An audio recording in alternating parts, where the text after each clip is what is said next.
Sean todos ustedes muy bienvenidos. Con el libro y el ciclo de conferencias México 1521-1821 se forja una nación, el Banco Nacional de México y Fomento Cultural Citibanamex se suman a las conmemoraciones con motivo del quinto centenario del 13 de agosto de 1521 y el bicentenario del 27 de septiembre de 1821. Conmemorar significa alimentar, enriquecer la memoria colectiva con el significado de los sucesos que tuvieron lugar en estas fechas y que marcan el inicio de un extenso periodo de nuestra historia y en el que nuestro territorio y sus habitantes estuvieron vinculados a la monarquía española. La primera corresponde a la caída de Tenochtitlan, suceso que es posible interpretar como una acción conjunta de naturales y europeos, que tuvo como consecuencias la liberación de los numerosos pobladores con diversidad de lenguas y costumbres y la cancelación de la sujeción tributaria por parte de los aztecas y el punto de partida de la fundación del Reino de la Nueva España, sujeto a la monarquía hispánica. La segunda fecha marca el fin de este periodo. En ella tuvieron lugar el ingreso a la Ciudad de México del ejército trigarante presidido por Agustín de Iturbide y Vicente Guerrero, y la proclamación de la independencia a sus habitantes. Conviene dejar registradas algunas notas a propósito de la originalidad de la obra. En la primera mitad del siglo XIX, nuestra historiografía, con un cariz político, se ocupó con actitud crítica y severa del pasado virreinal, en aras de justificar el proceso de independencia y reafirmar la identidad nacional. No obstante, estuvo presente la valoración de la cultura de ese remoto pasado a través de las bellas letras y la exaltación de las obras arquitectónicas, escultóricas y plásticas. Pero fue hasta el final de ese siglo que, en la proximidad del centenario del movimiento insurgente, los intelectuales impulsaron el estudio sobre el virreinato de México, acorde al positivismo imperante en estos circuitos letrados. Fueron así publicadas dos magnas obras. La primera de ellas, México a través de los siglos, escrita bajo el liderazgo del general Vicente Riva Palacio.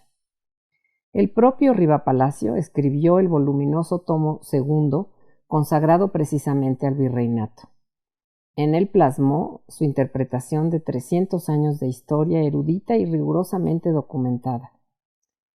La Antología del Centenario fue otra de las grandes obras de fines del siglo XIX a iniciativa de Luis G. Urbina y contó con el patrocinio del Ministerio de Instrucción Pública y de Bellas Artes. En dos tomos, tanto Urbina como Enrique Sureña y Rangel se ocuparon de los principales autores de las bellas letras en el ocaso del virreinato entre 1800 y 1821.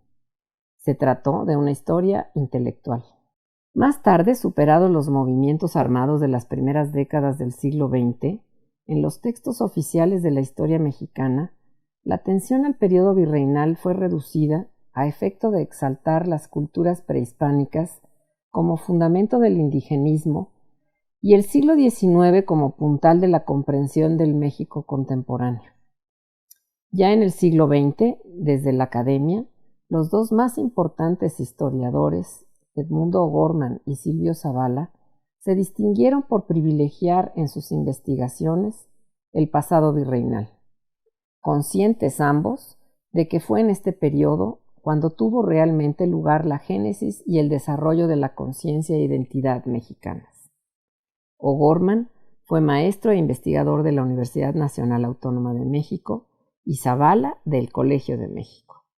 Ambos hicieron de sus seminarios de investigación verdaderos semilleros donde se formaron numerosos investigadores dedicados al estudio del virreinato. Estos, hasta la segunda mitad del siglo XX y hasta el día de hoy, han contribuido exponencialmente a la formación de nuevas generaciones de historiadores que se ocupan día a día de dilucidar este extenso y significativo periodo de la historia de México. El libro y las conferencias que presentamos constituyen una obra distinta en su género. Se trata de un discurso colectivo e intergeneracional e internacional. Para su realización fueron convocados por Fomento Cultural Citibanamex numerosos investigadores tanto de América como de Europa. algunos de ellos con décadas de experiencia profesional y otros que hace apenas unos años se iniciaron en el oficio, pero que han dirigido su ya reconocido talento hacia la comprensión de los 300 años en los que surgió y se consolidó el Reino de Nueva España, como parte de la monarquía española, que entonces ejercía el liderazgo de la llamada globalización temprana. México, 1521-1821 se forja una nación, es un conjunto de capítulos y conferencias en el que no se pretendió la escritura de una historia total, homogénea o lineal. Fue concebido más bien como un mosaico multidimensional e integrado con percepciones, miradas, conceptos y metodologías heterogéneas. En muchas de las conferencias y escritos, el público podrá apreciar afirmaciones en consonancia y en otros diferencias y tensiones que provocan y sugieren nuevas hipótesis. Quien se aventure en ellos con sus motivaciones, conocimientos y experiencias podrá seleccionar algunos andamios para la concepción y la propia edificación de su historia. Los nacidos en México se identificarán seguramente con un pasado que les confiere y reafirma su identidad. Los extranjeros podrán develar el complejo rostro pretérito y presente de los mexicanos. Como es característica de la producción bibliográfica y en video de Fomento Cultural Citibanamex, a la palabra se sumaron numerosas imágenes producto de investigaciones iconográficas orientadas a construir un discurso histórico visual y complementario. Este acervo de conocimientos constituyen una invitación a configurar nuestra propia interpretación de la historia de 3 centurias del acontecer mexicano, singular comprensión de un extenso y complejo proceso que constituye esa identidad de nación mexicana. Como verán ustedes, México 1521-1821 se forja una nación, está integrado por 4 grandes bloques de artículos y conferencias que dan luz a este extenso y significativo periodo.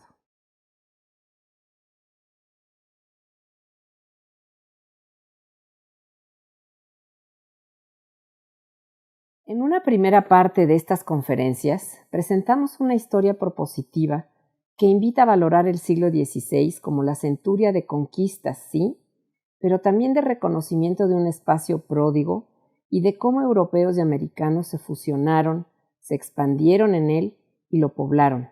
Se trata de un siglo verdaderamente fundante. Las multicentenarias instituciones castellanas de gobierno cruzaron el Atlántico y se adecuaron a la realidad americana. También se pone al público la percepción de la gestación de la sociedad mestiza que logró conjugar bagajes del pasado indígena con acervos culturales europeos, asiáticos y africanos. En 1521, año en el que Carlos V fue coronado emperador del Sacro Imperio Romano Germánico, también Hernán Cortés consumó la conquista de México Tenochtitlan y Fernando de Magallanes con Juan Sebastián Elcano emprendieron la primera circunnavegación del orbe. Así, la monarquía hispánica se convirtió en el puntal y principal actor geopolítico de la globalización temprana, potenciada por la gestación y desarrollo de los reinos de la Nueva España y del Perú. Desde 1522 y durante los siguientes 7 años, el rey Carlos V permaneció en la península intentando organizar, gobernar y gestionar sus extensos territorios y pronto reveló la proyección de sus expectativas y planes para los reinos americanos. Refiere también cómo Carlos V gobernó a través de consejos integrados por numerosos hombres de leyes e individuos hábiles en la administración de justicia, en la gestión de hacienda pública como el cobro de tributos, en la guerra y en el dominio de los mares, siempre con el apoyo de la Iglesia Católica, cuyo alto clero fue adquiriendo cada vez mayor injerencia política. Esta etapa es una invitación a reflexionar sobre el significado de la conquista desde una pluralidad de perspectivas. Muestra más allá de la conquista del Imperio Mexica la complejidad del esfuerzo por conocer el espacio y poblar el norte, lo que llevó décadas. Destacan los aliados del proyecto de expansión y poblamiento de Tlaxcala y la conformación de la Nueva España en los siglos XVI y XVII. Se pone de relieve la creación del cabildo indígena y su importancia entre los aliados naturales en la expansión y consolidación territorial de la monarquía. También reflexiona sobre la conquista espiritual en la Nueva España en un afán no por estigmatizar por lo que algunos han llamado la forma violenta de la expansión del cristianismo, sino que en un siglo impregnado de humanismo renacentista y de la concepción utópica, que entre otras cosas se proyectó en la arquitectura que acompañó los empeños de cristianización, los numerosos y originales y muy extraordinarios conventos fortaleza con sus monumentales iglesias. Se suman a esto los textos de gran valor lingüístico, filosófico y teológico que fueron empleados en apoyo a la evangelización. Sostiene el surgimiento del cristianismo mexicano que la Nueva España fue el primer laboratorio de cristianización y por lo tanto de occidentalización del continente americano. Para cuando la iglesia misionera estaba dando los primeros pasos de evangelización del Nuevo Mundo, Martín Lutero había roto con Roma y en el norte de Europa se extendían corrientes renovadoras como la devotio moderna y el erasmismo. Hace también referencia a la fundación de los pueblos de indios y de las ciudades para españoles y de cómo, a pesar de la complejidad de su evolución en la conformación social de la Nueva España del siglo XVI, se logró la unidad política y administrativa. Destacan también la personalidad de Antonio de Mendoza como un virrey elegido por su capacidad de comprender al otro. Esta capacidad ya practicada en la España mozárabe por él y su familia. Los textos y las conferencias que integran este México 1521-1821 muestran polifacéticas vetas del pasado virreinal.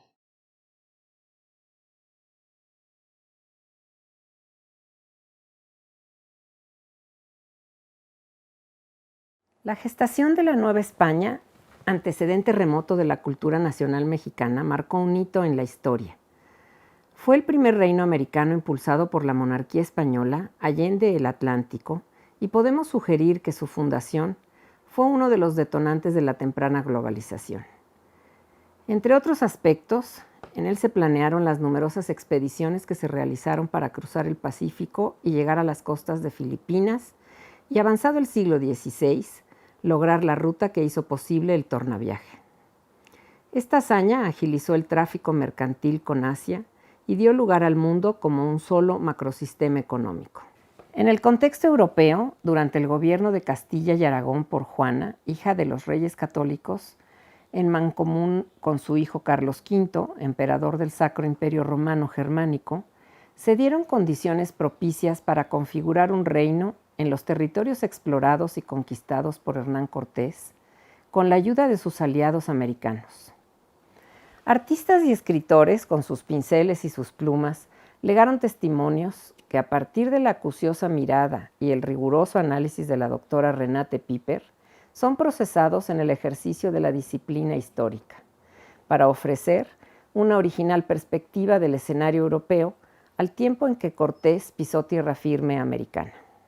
La doctora Piper compendia los sucesos más relevantes de la temprana Europa del siglo XVI y expresa como tesis principal que el emperador, a orillas del Rin y ya disponiendo de las primeras informaciones sobre la empresa de expansión de Cortés, define su política en el lugar donde se dio la dieta de Worms de enero a mayo de 1521.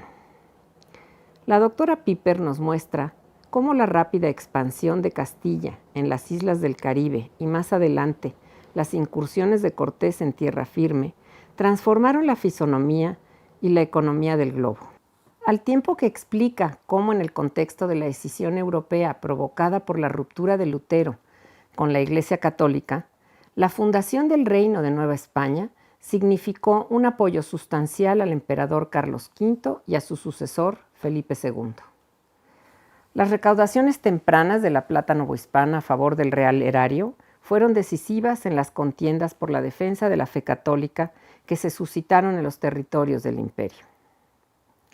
Amén de las reformas al clero en la península ibérica impulsadas a fines del siglo XV que evitaron la introducción de las ideas anticatólicas. También nos hace ver cómo la monarquía española asumió liderazgo en pro de la fe católica y Carlos V se distinguió como la pieza medular en la renovación de esta misma fe. Piper llama la atención a la provisión de los minerales americanos y al intercambio mundial de las técnicas de extracción y transformación de los minerales, fundamentales ambos en el desarrollo de la economía mundial. Quedamos muy agradecidos por su atención y queremos que disfruten esta conferencia por la doctora Piper. Renate Piper es graduada en Historia y Economía y doctora en Historia por la Universidad de Colonia, Alemania. Tiene habilitación para la docencia universitaria en Hamburgo desde 1998.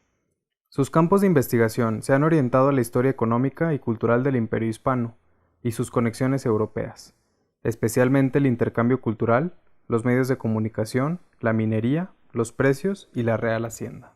Es catedrática de Historia Económica y Social en la Universidad de Graz, Austria, y ha sido profesora visitante en la Universidad Libre de Berlín y en la Universidad de Bielefeld, ambas en Alemania. En la Universidad Michel de Montaigne, Burdeos, tercero en Francia, y la Universidad Pablo de Olavide en Sevilla, España. Es autora, entre otras monografías, de la Real Hacienda bajo Fernando VI y Carlos III, y de la Revolución de los Precios en España, sus causas y efectos, traducidas al español, y es coeditora de los libros Mining, Money and Markets in the Early Modern Atlantic, Digital Approaches and New Perspectives, Cultural Exchange and Consumption Patterns in the Age of Enlightenment, Europe and the Atlantic World. También ha publicado un sinnúmero de artículos sobre sus temas de interés tanto en español como en inglés y alemán. Es miembro correspondiente de la Real Academia de la Historia en Madrid y miembro ordinario de Academia Europea. Con Horst Piechmann fue directora del Anuario de Historia de América Latina de 2002 a 2006 y directora de 2007 a 2011.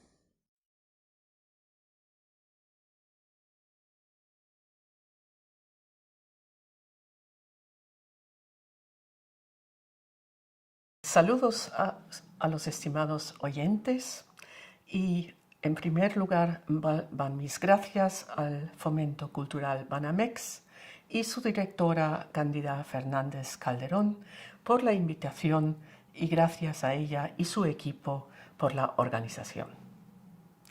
En la siguiente conferencia será mi tarea de presentar las circunstancias europeas alrededor del año 1521 y de indagar sobre posibles repercusiones que los eventos en lo que sería posteriormente México y el mundo americano tuvieron sobre la situación en Europa. Entre enero y mayo de 1521, el emperador Carlos V, recientemente electo, asistió a la dieta en Worms, una ciudad relativamente pequeña al lado del Rin. En el marco de esta dieta se sentaron las bases de la geografía política del reinado de Carlos V y de sus sucesores. Carlos y Fernando, el hermano menor, contrataron que Fernando heredaría los territorios austríacos de los Habsburgos.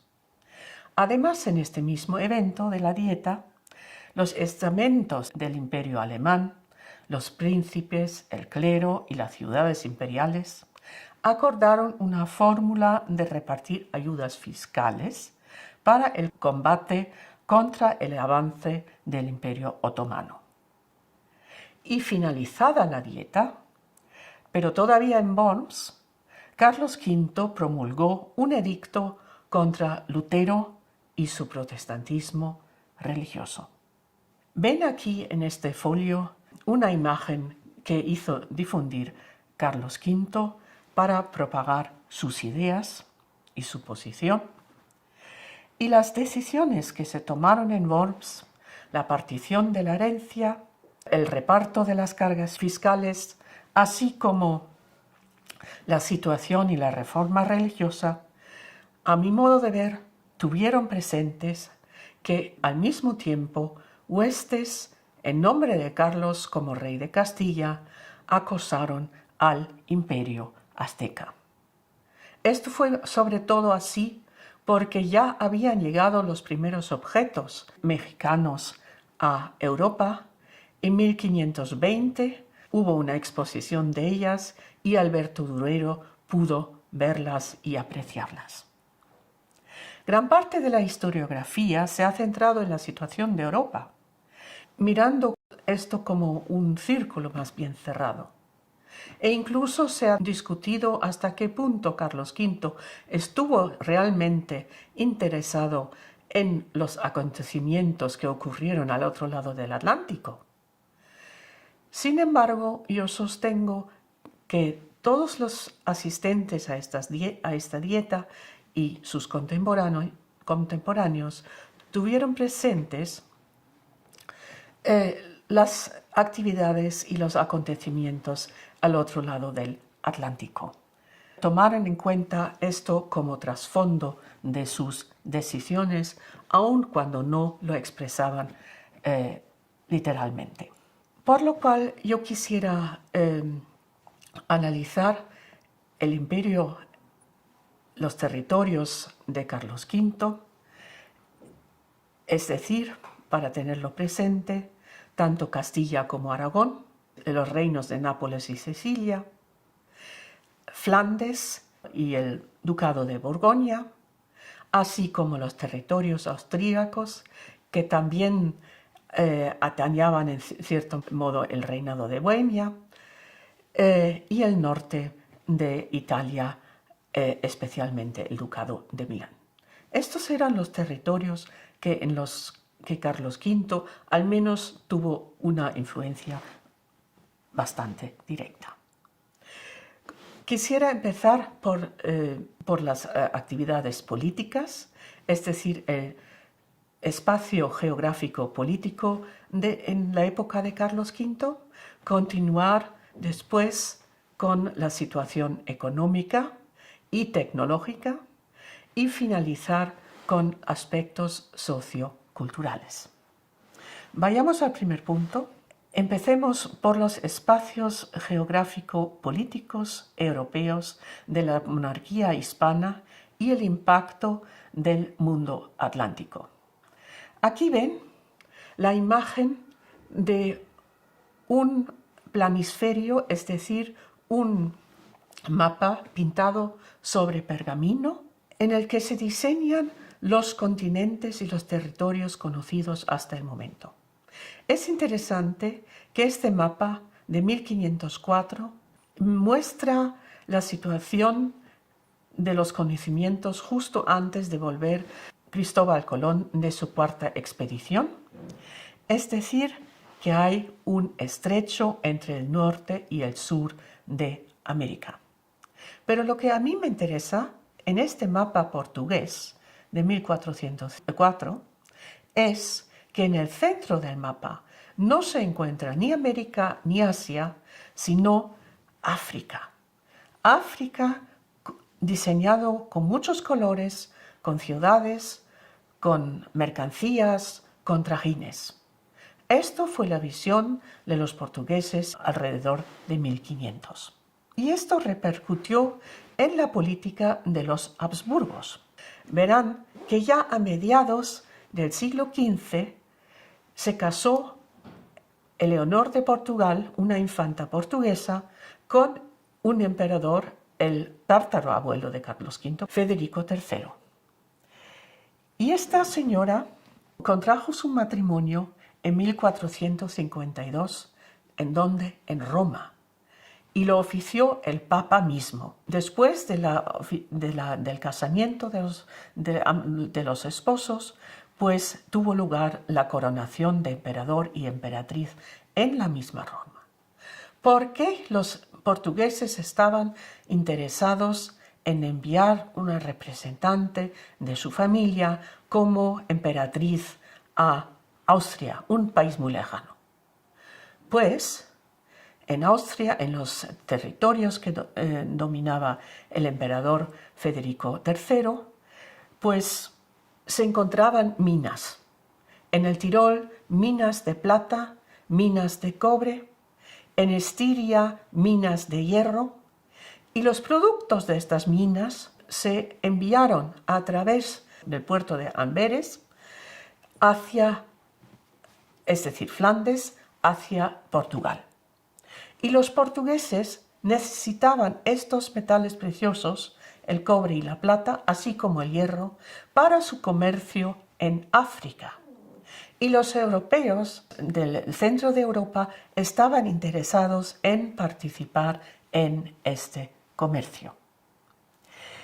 La historia sigue, pues el hijo de este matrimonio fue el emperador Maximiliano. Y Maximiliano se casó con María de Borgoña. María de Borgoña, entre otras cosas, heredaba el territorio de Flandes con el puerto de Amberes y la capital de Bruselas. Es decir, ya a mediados del siglo XV hubo un interés de los Habsburgos de conectarse a través de Flandes con el sur del Atlántico, y a la inversa, el sur del Atlántico, los mercaderes estaban interesados en los metales preciosos y en los productos de los Alpes. Esta conexión entre los austrias y los regentes de la península ibérica se mantuvo hasta el final del siglo XV y en las centurias próximas. Por eso, los hijos del matrimonio de Maximiliano de Austria y María de Borgoña, pues se casaron con cónyuges de la península ibérica.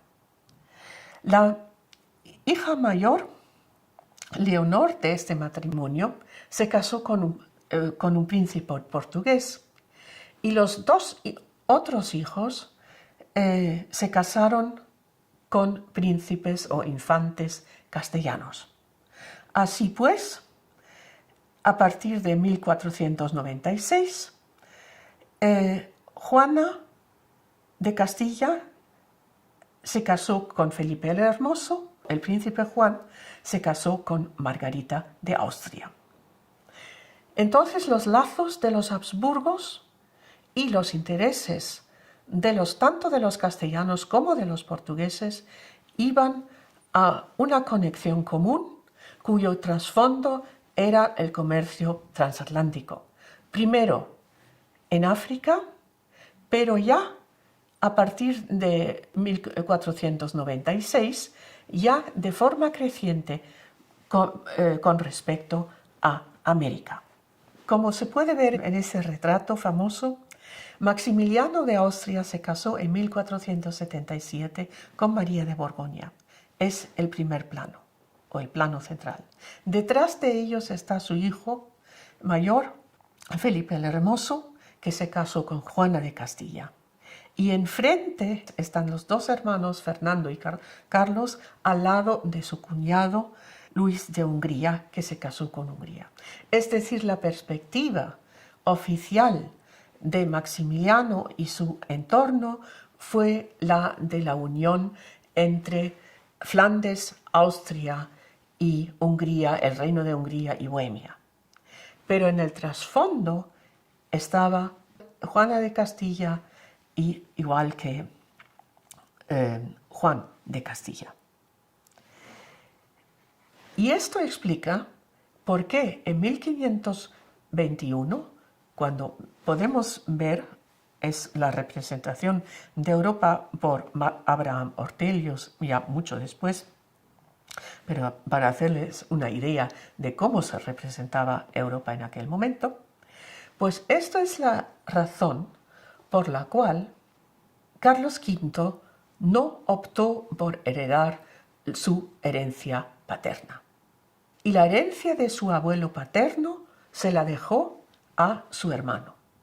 E incluso ya vio la posibilidad de que su hijo, Felipe II no heredara la corona imperial después de la muerte de Carlos V, lo que también ocurrió.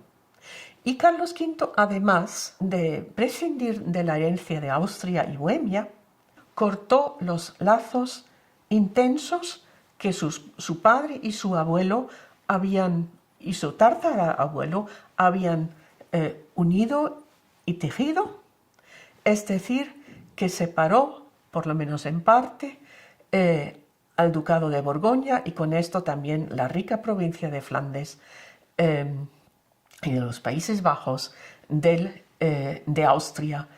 Entonces, la herencia que obtuvo Carlos V y Fernando I, en lo que concierne la parte paterna, fue a manos del hermano menor.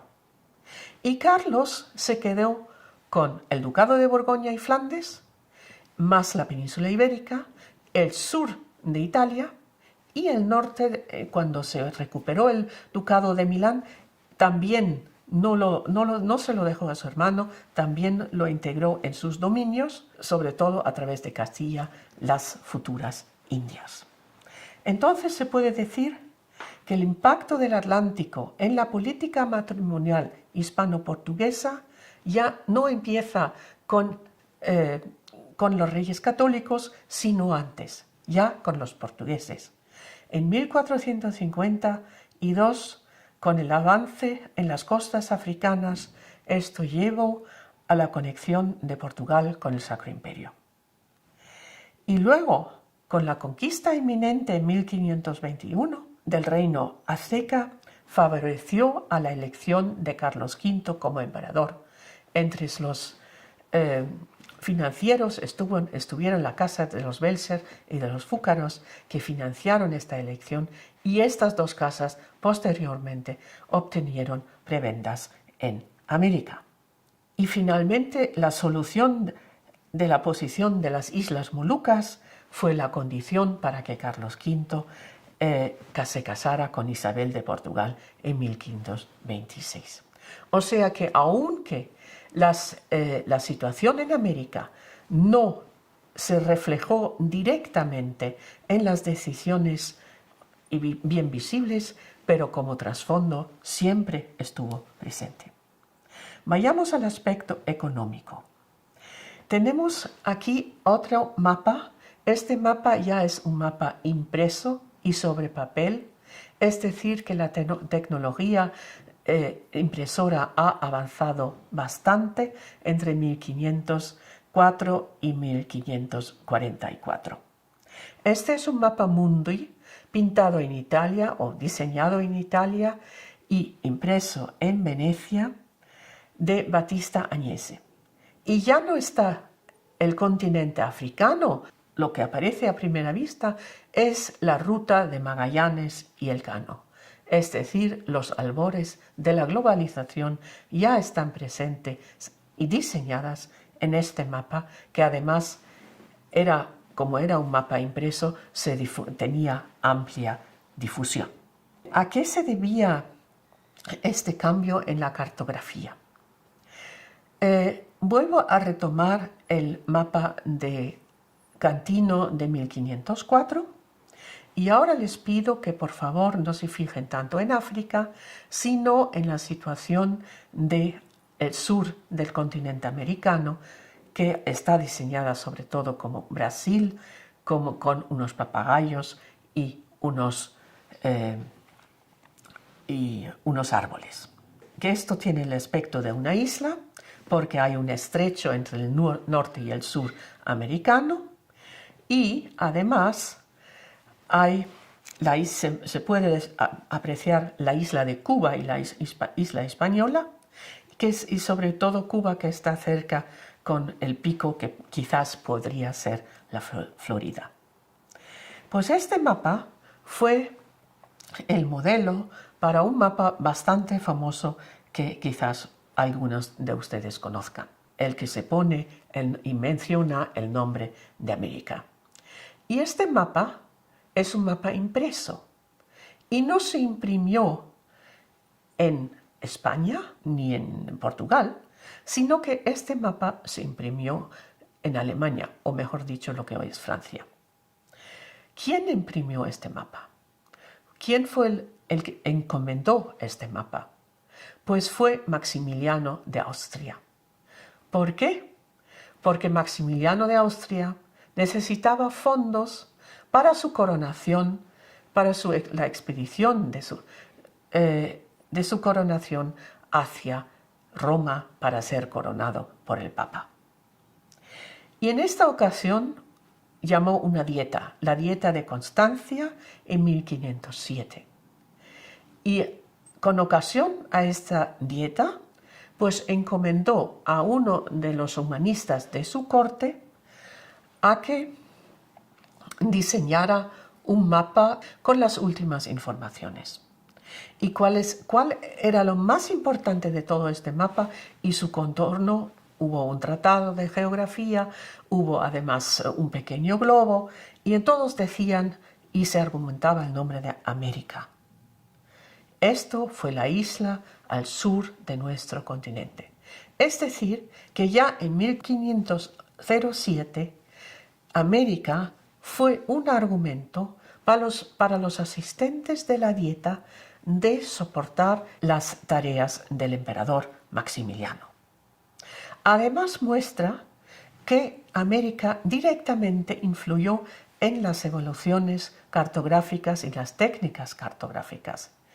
Un mapa impreso, un mapa sobre pergamino, ya había varios, pero un mapa impreso y sobre todo un mapa mundi impreso era una novedad, debido a la evolución de los conocimientos en el Atlántico Sur.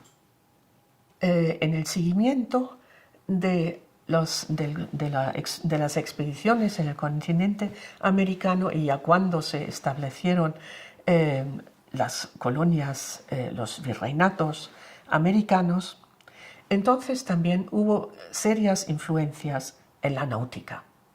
Vemos aquí el famoso cuadro de Alonso Sánchez Cuello, alrededor de 1580, es para mostrarle que las embarcaciones y la náutica habían cambiado bastante. Mientras que en el siglo XV los portugueses habían empleado sobre todo carabelas para sus expediciones, fueron ya a finales del siglo XV desplazadas por naos y carracas con más volumen, más peso, pero más lentas. Pero ya para empezar y construir un comercio global. ¿Con qué instrumentos se ayudaban los pilotos? Usaban el astrolabio, la brújula y la vara de Jacobo, todos estos instrumentos que ya habían sido usados en la Edad Media. O sea que allí no hubo una innovación realmente tajante. Es más, les faltaba un cronómetro exacto para medir las distancias este-oeste. Esto se subsanó solamente en el siglo XVIII y aún así llegaron y regresaron. Pero donde sí hubo cambios, esto sería la próxima imagen, es en el campo de la minería, metalurgia y maquinaria. La demanda americana por hierro incrementó las inversiones en la minería alemana. Si digo alemana, digo la de los montes metálicos, la de los Alpes. Mejoró hasta cierto punto también la metalurgia y también favoreció a la maquinaria. Vemos aquí la imagen impresa de Cornelius Vermeyen de Bruselas, que representa la batalla de Túnez de Carlos V de 1535. Y lo que se puede observar son dos cosas. Primero, es una imagen de lanzas, es decir, de un armamento bastante tradicional, pero con una organización en los tercios muy novedosa. Y además los cañones de bronce que necesitan mucha mano de obra, muchas personas que los tiran, están ahí, pero no están en primera plana. Pero esos cañones de bronce necesitan bronce, y el bronce se importaba o se obtenía o bien en Hungría o en los Alpes. Es decir, la demanda americana incrementó la demanda por cobre y hierro europeos, pero a la vez, con la plata americana, se cesó la producción europea de plata. O sea que hubo un cambio en las necesidades de conectarse. Y por eso esto ya se vislumbraba de alguna manera, y por eso ya Carlos V no insistió en una conexión con los Alpes, porque ya tenía otras visiones con metales preciosos en 1521. Lo que se olvida muchísimas veces es la organización. El aumento del alfabetismo, el aumento de la imprenta y las mejoras en el mundo financiero. Aquí observamos un cuadro de Martín von Reimerswalde, un cuadro satírico de 1530 o 40, y todavía en esta época, en un centro comercial, critica y ridiculiza el empleo de la escritura, del papel y de una organización financiera. Esos son los sinónimos de la avaricia y no del progreso. 50 años más tarde me parece que esto ya se ha hecho normal, ya no puede usarse como crítica social. Es decir, que hubo un cambio cultural, y ahora voy al último apartado, al de las culturas y sociedades europeas en los inicios de la globalización. Y aquí quisiera empezar con la imagen de un salero que se guarda hoy en un museo de Viena. Es un salero de marfil, elaborado por la etnia Sapi en el oeste de la costa africana, y abajo hay imágenes de africanos, y arriba, sentado en este salero, sobre un cojín, hay un marinero portugués con sus pantalones cortos que normalmente no se usaban en Europa, y sobre todo fumando una pipa. Se confeccionó esta imagen de marfil entre 1500 y 1520, porque después desapareció esta etnia. O sea que inmediatamente después del contacto con Brasil, el tabaco aparece y cambia la cultura material europea. No solamente esto. La reforma del clero y la ortodoxia religiosa fueron temas de masiva importancia en Europa, tanto en Alemania como en España. La intransigencia de Carlos V con respecto a sus adversarios en temas religiosos es palpable y se muestra ya en la Dieta de Worms de 1521. A primera vista, la política religiosa de Carlos V no tuvo conexión directa con la situación americana.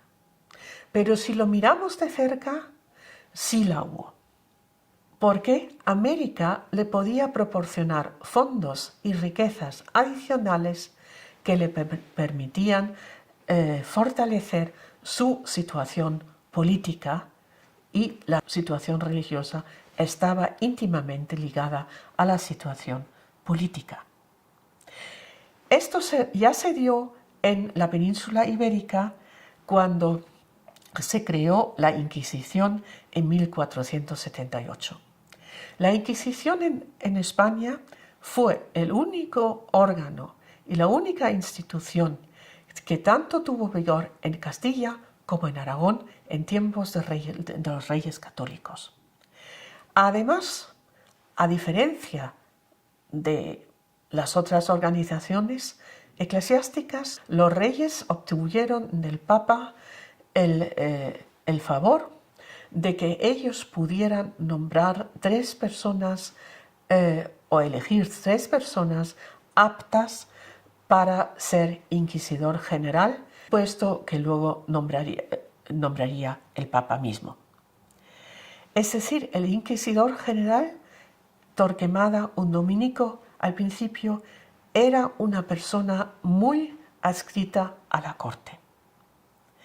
Además, al mismo tiempo, los reyes católicos emprendieron una reforma religiosa pidiendo al clero que por favor aprendiera latín, sepa leer y escribir y llevara una vida conforme a las prescripciones religiosas. Además, esto llevó a un aumento, una reforma y un aumento en el número de universidades. Esta reforma del clero en la península ibérica no se dio al norte de los Alpes en centro de Europa. Allí, los husitas que ya habían pedido tener reformas religiosas habían sido derrotados en 1434, pero no habían desaparecido. Y cuando Lutero en 1517 proclama sus tesis, muchas personas de los husitas se unen a él.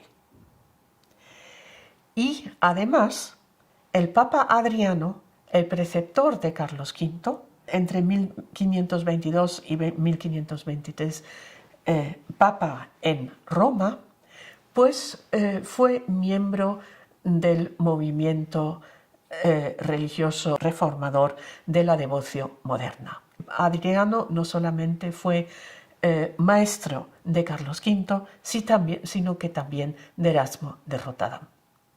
O sea que hubo una distinción entre la religiosidad al norte de los Alpes y en la península ibérica propiamente dicho.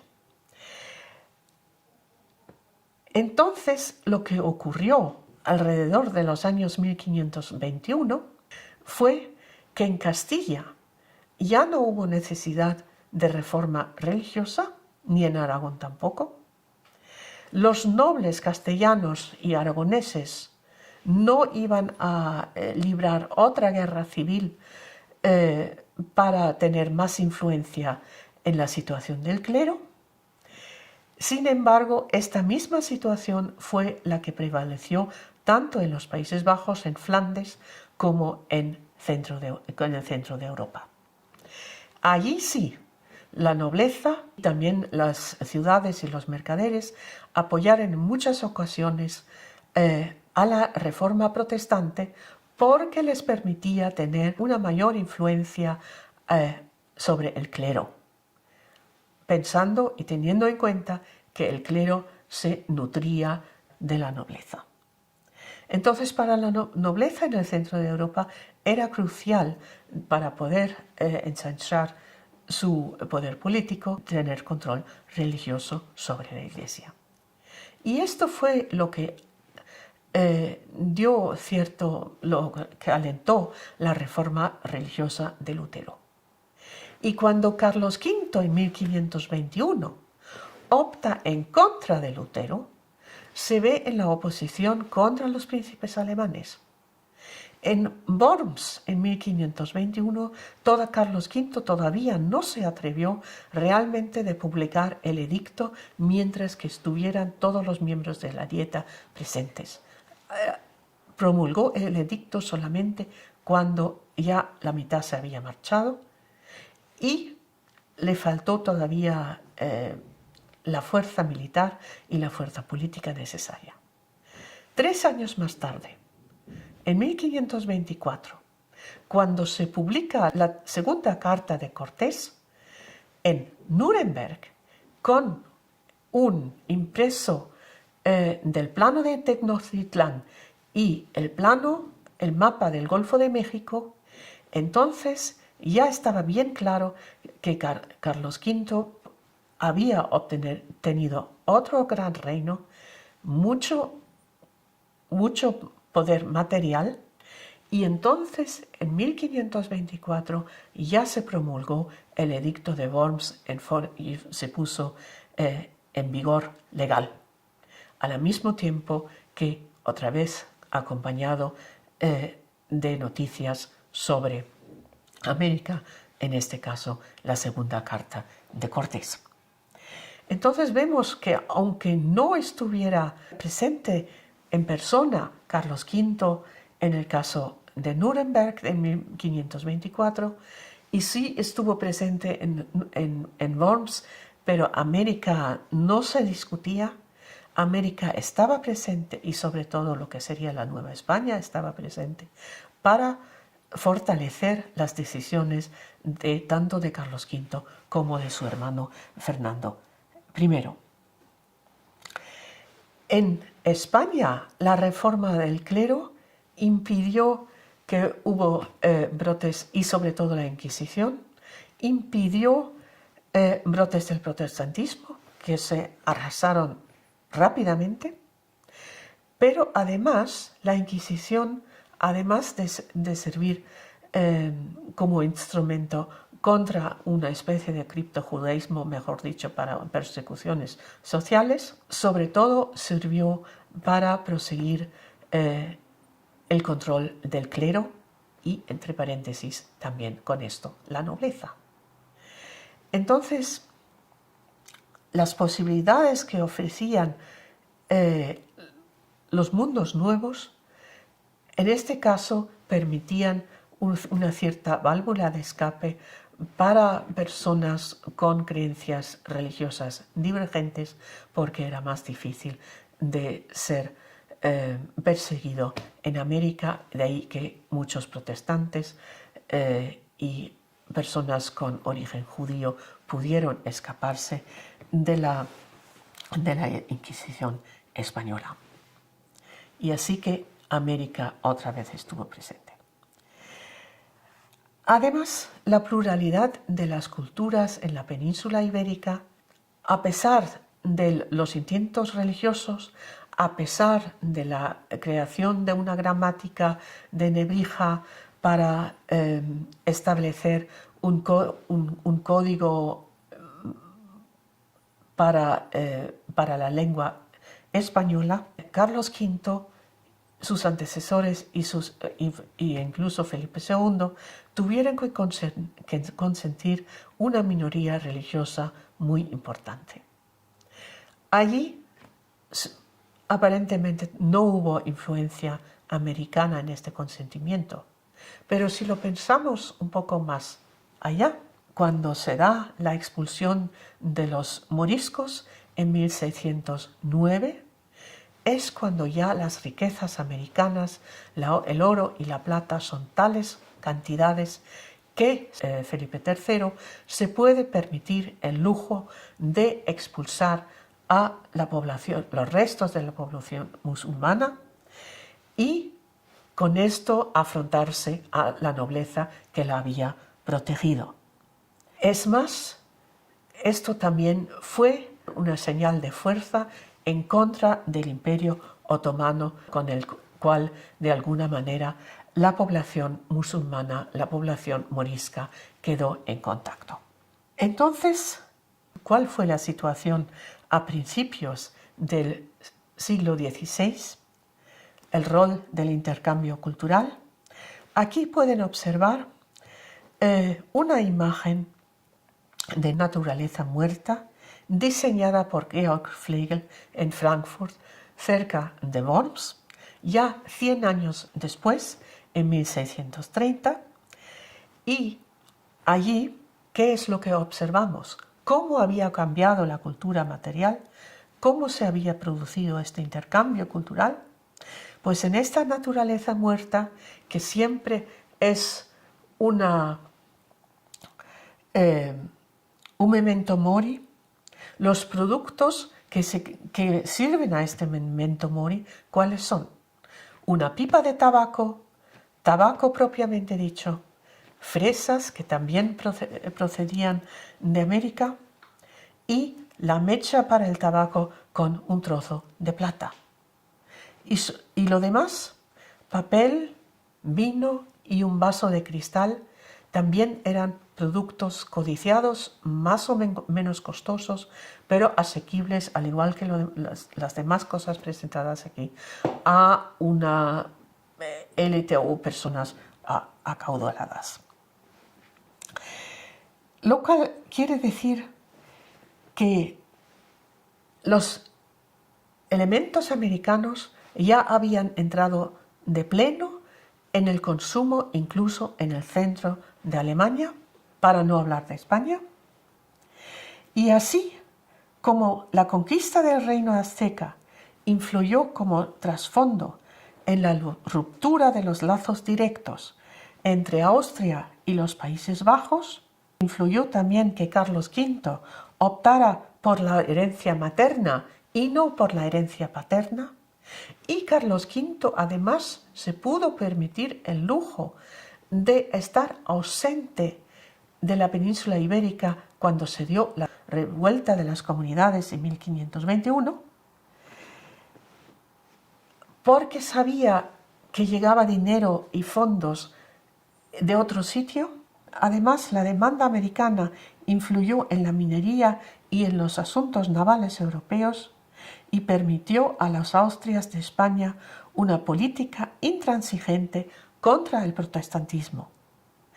Esta época de Flegel, es decir, 100 años después de la conquista de México, en esta época de Flegel, de 1630, América les permitió a los Austrias, además, liberar una guerra de 30 años civil especialmente cruenta, mientras que en los reinos de la Nueva España hubo, por lo menos en la situación exterior, relativamente paz. Muchas gracias.